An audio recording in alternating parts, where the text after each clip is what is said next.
नैबेफोर खायसे हादरफोर जायफोराव नैबेफोर खामानिफोरखौ मावनायनिफ्राय बेन्ड एबा बन्द खालामनाय जादों। पाबजि एबा फ्री फायारफोर बायदि भिडिअ गेम्सफोरखौ जोंनि भारत हादराव गोसो एगारसारनानै गेलेनो हायो, नाथाय ग्रीस हादराव नैबेफोर भिडिअ गेम्सफोर गेलेनायखौ बेन खालामनाय जादों। चिविं गाम जेरै Center Fruit, Center Fresh, Big Babol बायदि जानायखौ सिंगापुर हादराव बेन एबा बन्द खालामनाय जादों।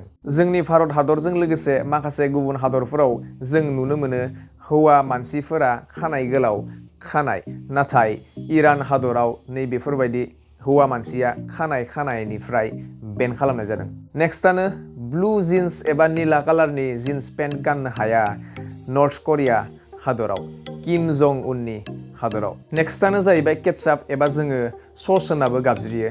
नैबे सस जानायखौ फ्रेन्स हादराव बेन खालामनाय जादों। साननो गोनां बाथ्राया बेफोरबायदि बिसोरनि मानसिफोरा चाउमिन जानो नांगौब्ला माबायदि जागोन? आरो नैबे हादरफोराव भेलेन्टाइन डे फालिनायखौ बेन खालामनाय जादों, जेरै पाकिस्तान, इन्ड'नेसिया, सौदी आरबिया आरो बायदि।